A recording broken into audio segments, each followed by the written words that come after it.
তারপরে তোমার শান্ত, তা ময়না, এরা সব আমার তো পার্টি করে, আমার তো পার্টি করিনি। তো আমি কাজ করছি, কাজ করতে করতে বলছে চাপে তো শোনো। খালি কেন? বল না ঘরের টাকা তুলতে হবে। খালি ঘরের টাকা আমি কোথা তুলো, আমাকে দেবে লোক, আমি পার্টি করি না তো মারবে লোক। বল না এসো, এসো না, আমি তো করে দিচ্ছি ব্যবস্থা। আমি তুই গেনুন, নাহলে মারধর করবে।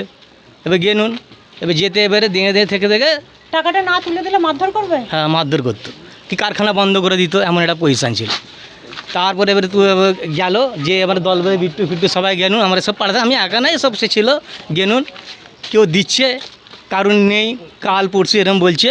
তখন এবার বলছে যে ঠিক আছে আমরা আসতে পারবো না, এই জাপাইদের হাতে দিয়ে দেবে। এই হচ্ছে ব্যাপার। ফের আমরা 3 দিন 4 দিন লোককে বলি কেউ টাকা, কেউ বলছে ব্যাংকে নেই, যার যেমন সময় পড়েছে। আমার কারখানায় যে দিয়েছে, ফের আমাকে টাকাটা বলছে কী তোলা হলো, ফোন করে ধমকি দিচ্ছে। ফের আমি কারখানা বন্ধ করে কী হলো গো? কে দিচ্ছে? ওইটা তোমার এই মহাব্বত, বাবুসোনা, কী বুঝলে, শান্ত, ময়না, মুজিবার।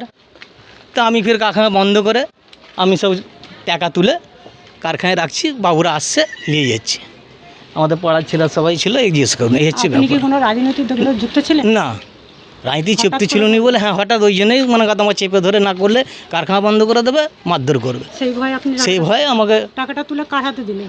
ওইটা মোহাম্মদ হাতে। উনি কি করেন? টিএমসি পার্টি করে, কে? টিএমসির পার্টি করে। কি কি পদ আছে? ওটা পদে গিয়ে মানে গ্রামগঞ্জে গিয়ে আবার কী পদে থাকবে, এমনি মনে পার্টির মাথা, গুন্ডা মাস্তান। এখন কোথায় আছেন, কোথায়? সেটা বলতে পারবো না। আপনার সঙ্গে আর কে ছিল টাকাটা তুলতে যখন এসেছিলেন? এইসব আমার এইসব ভাইরা ছিল, ওরে ছিল। ওরা হয়তো কোন দিন ছিল, কোন দিন ছিল নি। একদিন তো টাকাটা তোলা হয় না, হয়তো যেদিন ছিল কোন দিন ছিল নি, এরকম ব্যাপার। আমি কারখানা দেশে কাজ করি, এবার আমি ধরা পড়েছি, এরা কলকাতা শহরে কাজ করে। এবার আমাকে ধরা পড়েছি মানে আমাকে এলেই পাবে, না ফোনেতে পাবে। এবার আমাকে করতে হচ্ছে, এনারা কলকাতা চলে যাচ্ছে, যখন সময় পেয়েছে সাথে এসছে, নাহলে না আসছে, এই হচ্ছে ব্যাপার। আপনি জিজ্ঞাসা করেননি যে টাকাটা তুলে আমি কেন দেবো? ওনাদের তো এটা অধিকার টাকাটা। ওনাদের কথা বলাই যাবে না তো, এসব কথা আচ্ছা, ওখানে ওদের কথা মুখের উপরে বলাই যাবে না, না বললেও জিজ্ঞেস করবো পাড়া বসে গিয়ে আমি তাহলে তো খুব বলছি। চাপেই ছিলেন। হ্যাঁ চাপে, মানে না তুললে আমার কাহা বন্ধ করে নাহলে মারবে। এখন তো শাসক দল চলে গেছে, বিজেপি সরকার এসছে বর্তমানে, তো এখন কতটা শান্তিতে আছেন? হ্যাঁ ভালোই শান্তিতে আছি, যে চাপ ছিল চাপটা নেই। আপনার নাম? ওই তো শেখ জাফাই। উনি ছিল আপনার সঙ্গে? হ্যাঁ ইনি ছিল, ইনি ছিল। আপনাদের হঠাৎ কেন টাকা তুলে, আপনি ওনার সাইডে যান, ওই যেটা ছিল আপনাদের হঠাৎ কেন টাকা তুলতে বললো? এই তো যেটা জাফায়দা বললো, বাস একই সেম কারণ, আচ্ছা, কারণটা সেমই। ওনারা বললো আপনারা টাকাটা তুললেন, কার হাতে দিলেন তুলে? ওই তো জাফায়দা দিয়ে মহব্বতের হাতে দিয়েছে বলে। আগে থাকতে কোনো রাজনৈতিক দলে যুক্ত ছিলেন? কার আমরা? না না না, আমরা কোনোদিনই কোনো রাজনৈতিক দলের সাথে যুক্ত ছিল না।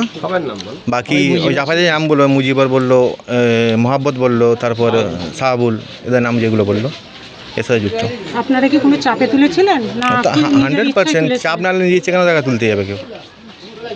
আমরা যখন থাকতাম তখন যেতাম, যখন থাকতাম না জাফায়দা এখানে ছিল, জাফায়দার উপর চাপ সৃষ্টি হয়েছে। ওই একই কেস। আপনিও ছিলেন? না আমি ছিলাম আপনাদের নামে তো অনেক অভিযোগ আসছে যে আপনারা 4 জনে টাকা তুলতে এসেছিলেন। না না না না, টাকা কেন আমরা তুলবো? অভিযোগ আমাদের কারণ নামে না, আমরা রাজনীতি করি যে আমাদের নামে অভিযোগ থাকবে। বলছে যে আমরা এলাকায় থাকি, এলাকার ছেলে এলাকাতে। 3-4 জন টাকা তুলতে না, না। এসেছিল। ওই 3-4 জনের 3-4 জনের মধ্যে ওরাই সব, আমরা কেউ না, ওরাই সব, সব ওরাই। আমরা এলাকার ছেলে, আমরা খেটে কলকাতা থাকি, 3-4 জন বলতে কে কে ছিল?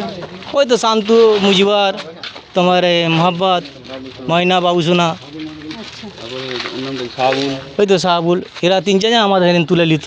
আচ্ছা। মাস্তানি নালে ওনারা চাপ দিলে আপনি এনাদেরকে সঙ্গে নিয়ে আসতেন? হ্যাঁ আসতাম, দিত, এই হচ্ছে ব্যাপার। আপনাকে কি কোনো ওখান থেকে কেউ কোনো টাকা না না না দেয়নি? না।